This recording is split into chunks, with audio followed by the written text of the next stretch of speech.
The first sign was how carefully he started answering simple questions. How was your weekend? Fine. What did you and Dad do? Nothing much. Children usually volunteer details when they feel safe. Stories spill out sideways from them. But after the divorce, our son began speaking like someone crossing a frozen lake, carefully testing each step.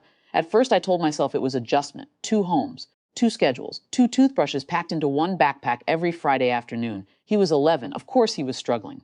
What I didn't understand yet was how quickly children learn emotional geography, which parent can handle honesty, which one gets quieter afterward, which answers create tension. His father never openly insulted me. That would have been easier. Instead, it happened in fragments. Small comments dressed as exhaustion. I tried harder than people realize. Some adults give up when things get difficult. I wanted us to stay together. None of those sentences mention a villain directly. Children fill in the missing names themselves. One Tuesday evening, he came home quieter than usual after staying at his father's apartment. I was folding laundry on his bed while he unpacked his backpack slowly beside me.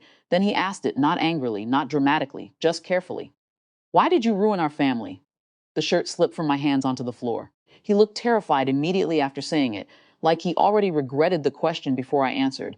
That was the moment I realized this wasn't about blame anymore. It was about survival. Children need a clean explanation for broken things, especially when those broken things used to tuck them into bed.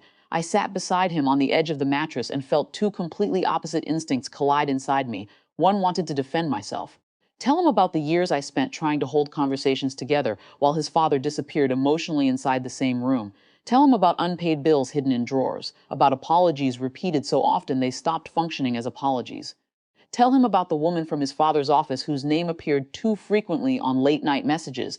I could have done that, and maybe part of it would even have been true enough to satisfy me temporarily. But I looked at my son's face and realized something frightening. If I handed him the full weight of our marriage, he would try carrying it. Children always do, so instead I asked, "Did Dad say I ruined everything?" He stared down at his hands, then nodded once, very small. I took a breath carefully. Sometimes adults end a marriage because staying together teaches children the wrong things about love, that was all. He frowned slightly, waiting for more. I didn't give him more. No attack, no evidence, no courtroom presentation disguised as honesty. Just one sentence placed between us gently enough not to crush him. For a while after that, nothing visibly changed. But children observe quietly, long before adults notice patterns. At my apartment, life stayed mostly predictable. Homework at the kitchen table, laundry on Sundays, silence that felt normal instead of tense. At his father's place, conversations became heavier. His father started asking questions that sounded casual but weren't. You still happy over there? Your mom dating anyone? Does she ever talk about me? Our son began answering carefully in both homes now, not because he was manipulative, because he was protecting everyone from reactions the school noticed before we did. His English teacher called requesting a meeting after a writing assignment unsettled her. The prompt had been, describe a responsibility you carry. Our son wrote 3 pages about trying to make sure adults didn't feel abandoned. I remember the counselor reading one sentence aloud softly during the meeting. If I seem too happy at one house, the other parent looks hurt. The room became very still after that. His father sat beside me at the conference table, staring at the paper without touching it. The counselor spoke gently, professionally. Children sometimes begin managing emotional stability for divorced parents. It creates pressure they aren't equipped to carry.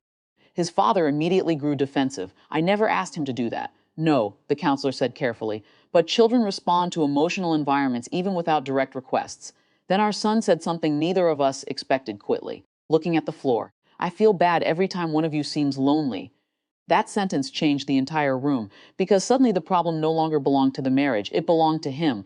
After the meeting, his father cried in the parking lot, not dramatically, just standing beside his car with one hand covering his mouth like he was trying to hold something inside himself physically.